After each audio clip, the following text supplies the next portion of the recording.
방한 중인 비건 미 국무부 부장관 겸 대북 특별대표가 오늘 우리 측 외교라인과 연쇄 회동했습니다.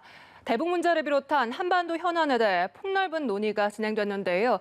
외교부 취재기자 연결해 자세한 내용 들어보도록 하겠습니다. 서혜림 기자. 네, 외교부에 나와 있습니다. 네, 오전부터 진행된 비건 부장관의 외교 일정 이제 모두 마무리가 됐습니까? 네, 그렇습니다. 비건 부장관은 어제 오산 공군기지를 통해 입국했죠. 그리고 들어오자마자 코로나19 검사를 받는 등 철저한 절차를 진행했습니다. 그리고 오늘 오전 9시죠. 외교부 일정이 본격적으로 시작됐습니다. 우선 비건 부장관은 강경화 장관을 예방한 데 이어 조세영 1차관, 이도훈 한반도 평화교섭본부장을 차례로 만났습니다. 강 장관 예방에서는 비건 부장관이 한국에 오는 여정에 한국 측 보건당국이 적극적으로 지원했다며 감사의 뜻을 밝혔습니다. 그리고 강 장관은 매우 중요한 시기에 비건 부장관이 왔다며 이번 방한에 대해 의미를 부여했습니다.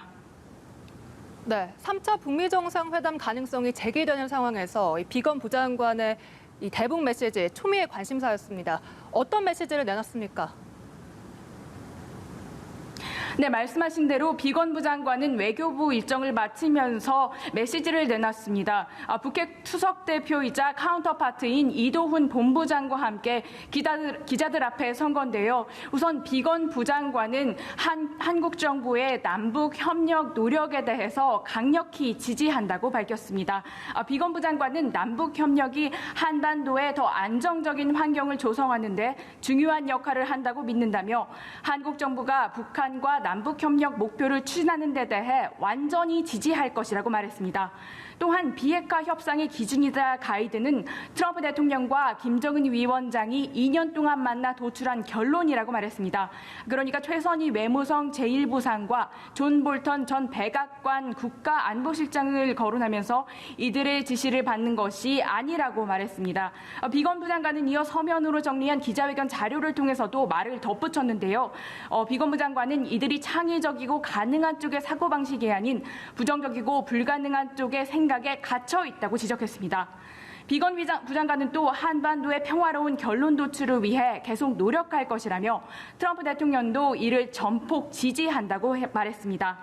또한 김정은 위원장이 협상을 위한 카운터파트를 임명하면 우리가 그 순간 대화할 준비가 됐음을 확인할 것이라고 말했습니다. 네, 이렇게 대북 정책뿐 아니라 한미 외교 안보 이슈도 폭넓게 다뤄졌다고요? 네, 그렇습니다. 조세영 1차관과의 대화에서는 좀 더 폭넓은 이슈가 다뤄졌는데요. 이 역시 약식 기자회견을 통해 기자들에게 공개됐습니다. 특히 두 사람은 한미 동맹의 미래 발전 가능성에 대해서 심도 깊은 논의를 했다고 밝혔습니다. 그리고 또 방위비 분담금과 관련돼서 조속한 시일 내에 상호 수용 가능한 결과를 도출할 수 있도록 지속해서 노력한다는데 공감했다고 말했습니다.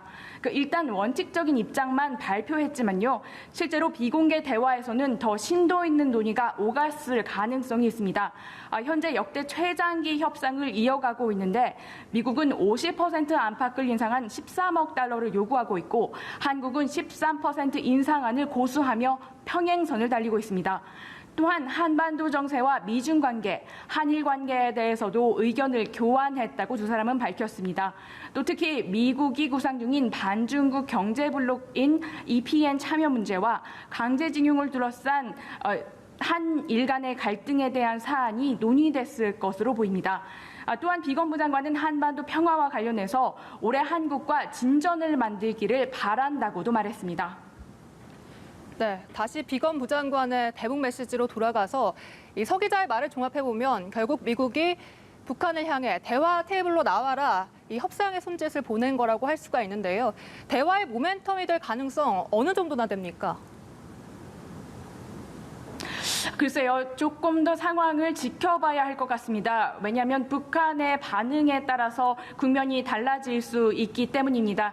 다만 미국이 유연한 협상을 하겠다고 재차 강조하면서 북한을 향해 손짓을 한 것은 의미가 있다고 보여집니다.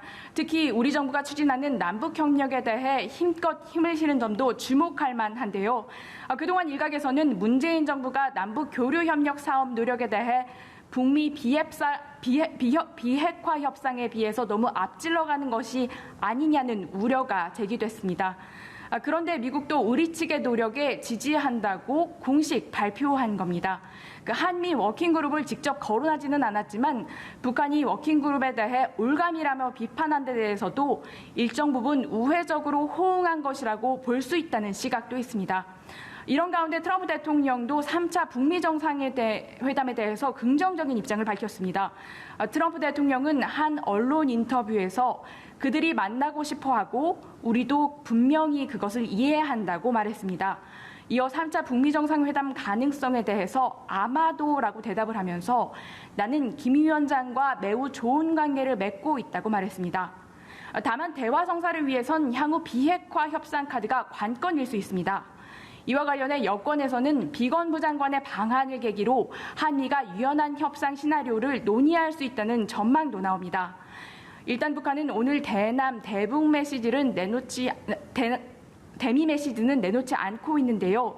다만 김정은 국무위원장의 금수산 궁전 참배 소식만 전하고 있습니다. 네, 비건 부장관 이제 내일까지 우리나라에 머무릅니다. 앞으로 어떤 일정 남아있나요?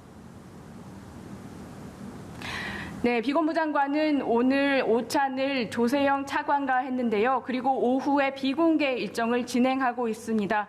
정확한 동선은 파악되지 않고 있는데요. 다만 한반도 정세의 정확한 파악을 위해서 관계자를 만나고 있는 것으로 전해졌습니다. 내일 비건부 장관은 청와대에 갑니다. 청와대에서 새로 임명된 서훈 국가안보실장과 만나 한반도 정세에 대해 얘기를 나눌 것으로 보입니다.